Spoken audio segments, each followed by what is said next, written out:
भगवान पर भरोसा। प्रेरणादायक कहानी। एक पुरानी सी इमारत में वैद्य जी का मकान था। मकान के पिछले हिस्से में वे परिवार के साथ रहते थे और अगले हिस्से में दवाखाना खोल रखा था। वैद्य जी की पत्नी की आदत थी कि दवाखाना खोलने से पहले उस दिन के लिए आवश्यक सामान एक चिट्ठी में लिखकर रख देती थी। वैद्य जी गद्दी पर बैठकर पहले भगवान का नाम लेते, फिर वह चिट्ठी खोलते। पत्नी ने जो बातें लिखी होती उनके भाव देखते, फिर उनका हिसाब करते, फिर परमात्मा से प्रार्थना करते कि हे भगवान, मैं केवल तेरे ही आदेश के अनुसार तेरी भक्ति छोड़कर यहाँ दुनियादारी के चक्कर में आ बैठा हूँ। वैद्य जी कभी अपने मुंह से किसी रोगी से फीस नहीं मांगते थे। कोई देता था, कोई नहीं देता था, किंतु एक बात निश्चित थी कि जो ही उस दिन के आवश्यक सामान खरीदने योग्य पैसे पूरे हो जाते थे, उसके बाद वह किसी से भी दवा के पैसे नहीं लेते थे, चाहे रोगी कितना ही धनवान क्यों ना हो। एक दिन वैद्य जी ने दवाखाना खोला। गद्दी पर बैठकर परमात्मा का स्मरण करके पैसे का हिसाब लगाने के लिए आवश्यक सामान वाली चिट्ठी खोली तो वह चिट्ठी को एक टक देखते ही रह गए। एक बार तो उनका मन भटक गया। उन्हें अपनी आंखों के सामने तारे चमकते हुए नजर आए, किंतु शीघ्र ही उन्होंने अपनी तंत्रिकाओं पर नियंत्रण पा लिया। आटे, दाल, चावल आदि के बाद पत्नी ने लिखा था, बेटी का विवाह 20 तारीख को है, उसके दहेज का सामान। वैद्य जी कुछ देर सोचते रहे, फिर बाकी चीजों की कीमत लिखने के बाद दहेज के सामने लिखा, यह काम परमात्मा का है, परमात्मा जाने। एक दो रोगी आए थे, उन्हें वैद्य जी दवाई दे रहे थे। इसी दौरान एक बड़ी सी कार उनके दवाखाने के सामने आकर रुकी। वैद्य जी ने कोई खास तवज्जो नहीं दी, क्योंकि कई कार वाले उनके पास आते रहते थे। दोनों मरीज दवा लेकर चले गए। वह सूट बूट वाले साहब कार से बाहर निकले और नमस्ते करके बेंच पर बैठ गए। वैद्य जी ने कहा, अगर आपको अपने लिए दवा लेनी है तो इधर स्टूल पर आइए, ताकि आपकी नाड़ी देख लूं, और अगर किसी रोगी की दवाई लेकर जाना है तो बीमारी की स्थिति का वर्णन करें। वह साहब कहने लगे, वैद्य जी, आपने मुझे पहचाना नहीं। मेरा नाम गोपाल है, लेकिन आप मुझे पहचान भी कैसे सकते हैं, क्योंकि मैं 15-16 साल बाद आपके दवाखाने पर आया हूँ। आपको पिछली मुलाकात का हाल सुनाता हूँ, फिर आपको सारी बात याद आ जाएगी।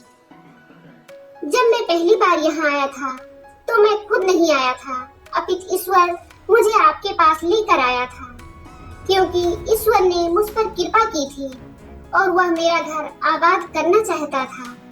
दरअसल हुआ इस तरह था कि मैं कार से अपने पैतृक घर जा रहा था। बिल्कुल आपके दवाखाने के सामने हमारी कार पंचर हो गई। ड्राइवर कार का पहिया उतारकर पंचर लगवाने चला गया। आपने देखा कि गर्मी में मैं कार के पास खड़ा था, तो आप मेरे पास आए और दवाखाने की ओर इशारा किया और कहा कि इधर आकर कुर्सी पर बैठ जाए।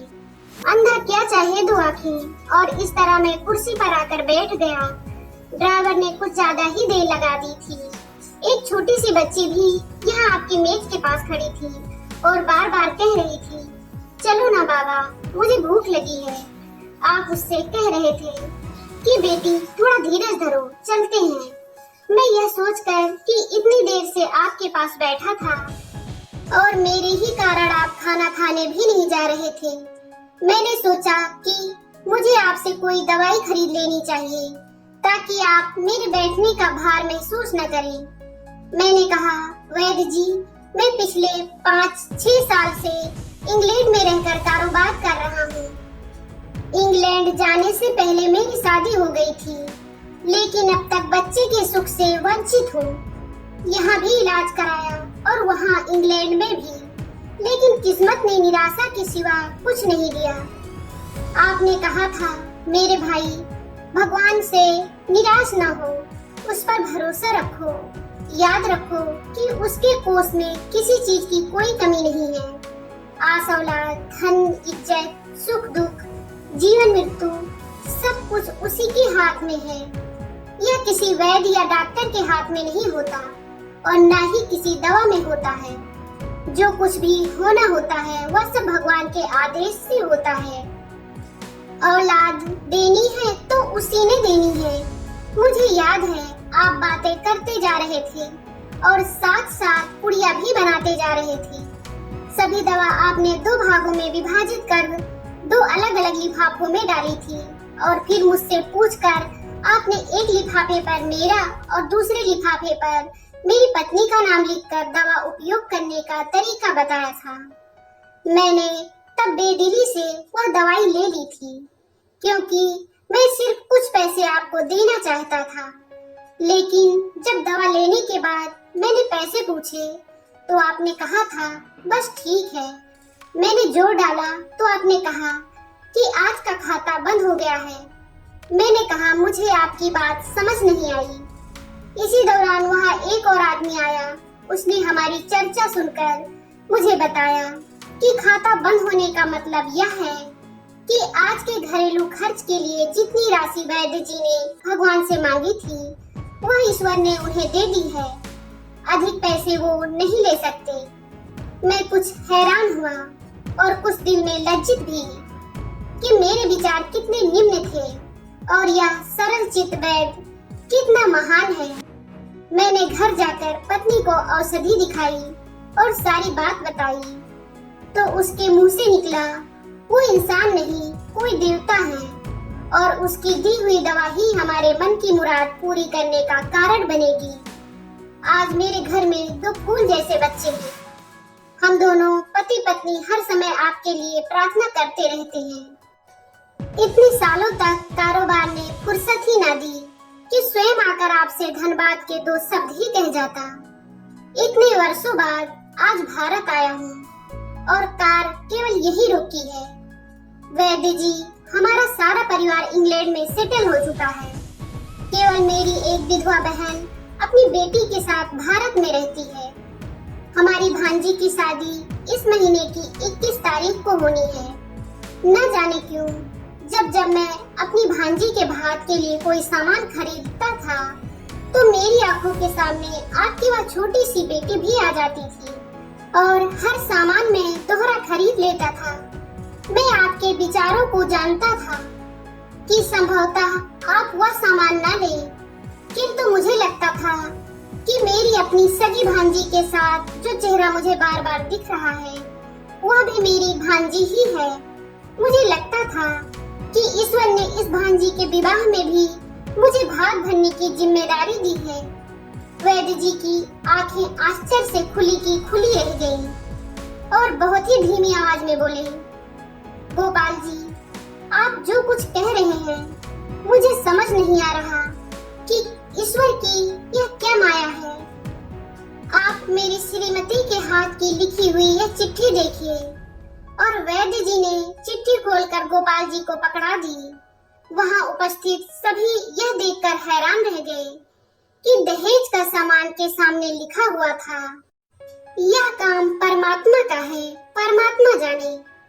कांपती सी आवाज में वैद्य जी बोले, गोपाल जी विश्वास कीजिए कि आज तक कभी ऐसा नहीं हुआ कि पत्नी ने चिट्ठी पर आवश्यकता लिखी हो और भगवान ने उसी दिन उसकी व्यवस्था न कर दी हो।